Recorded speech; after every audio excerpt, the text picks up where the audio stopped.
Hey, what's up? My name is Queenie D. Barbon. I'm a first-year college student of St. Michael's College, and I'm taking up the course Bachelor of Elementary Education, or BEd.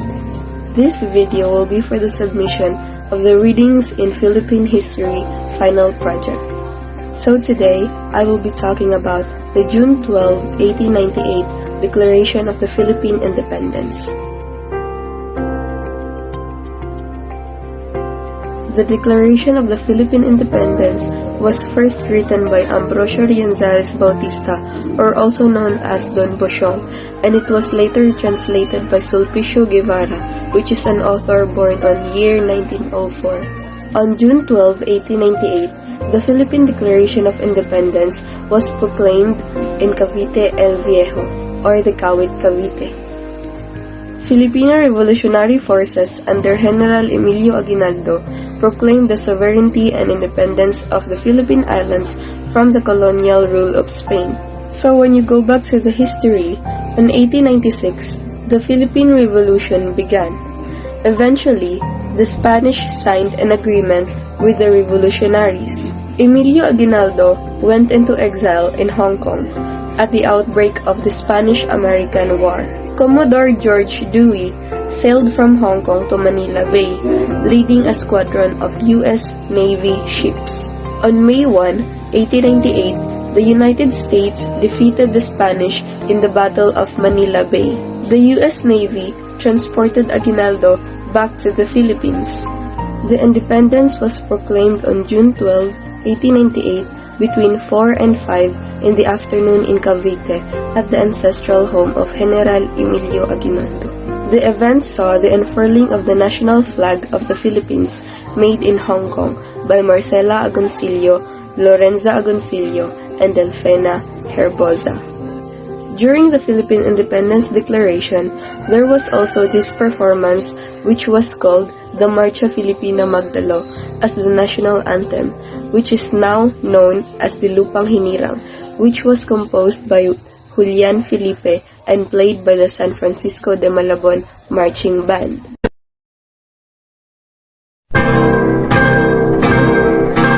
Tierra dorada, hija del sol de oriente, su fuego ardiente en ti latiendo está. Tierra de amores, del heroísmo cuna, los invasores no te hollarán jamás. En tu azul cielo, en tus auras, en tus montes y en tu mar, esplendidate el poema de tu amada libertad. Tu pabellón que en las nines la victoria iluminó, no verán nunca apagados sus estrellas y su sol. Tierra de dichas, de sol y amores, en tu regazo dulce es vivir. Es una gloria para tus hijos cuando te ofenden por ti morir.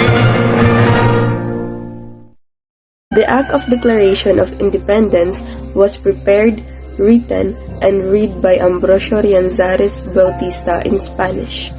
The declaration was signed by 98 people, and among them is an American Army officer who witnessed the proclamation who attended the proceedings, Mr. L. M. Johnson, a colonel of artillery. The proclamation of the Philippine independence was however promulgated on August 1, when many towns had already been organized under the rules laid down by the dictatorial government of General Aguinaldo. However, the declaration was not recognized by the U.S. nor Spain, and Spain later sold the Philippines to the United States in the 1898 Treaty of Paris and ended the Spanish-American War. During the Philippine-American War, the Philippine Revolutionary Government did not recognize the treaty or American sovereignty, and subsequently fought and lost a conflict with the United States. It was ended when Emilio Aguinaldo was captured by U.S. forces and issued a statement acknowledging and accepting the sovereignty of the United States over the Philippines. Following the World War II, the U.S. granted independence to the Philippines on July 4, 1946 via the Treaty of Manila. On 1964, President Diosdado Macapagal signed into law Republic Act No. 4166 designating June 12 as the country's Independence Day. The Declaration of the Philippine Independence is a government-issued document. The purpose of this document is to remind us, the colonists, and the whole world that the Philippines declared independence from the colonists. The declaration included the list of grievances against the Spanish government stretching back to the explorer Ferdinand Magellan arrival on 1521. The Declaration of the Philippine Independence document is important in our whole country because it serves as the proof of being independent of our country from the colonists. This document summarizes and expresses all about the events happened during the conquest by the colonists in 300 years. This government-issued document can prove us that our country and ourselves were freed from the colonists and implies that we have the right to live without any hindrances and we also have equality. The Philippine Independence Declaration also teaches us to be more independent and to fight for ourselves and our country in order to exercise our right to live with freedom, peace of mind, and unity with others. And that would be all for the June 12, 1898 Declaration of the Philippine Independence. I hope you enjoyed the video and learned something from it.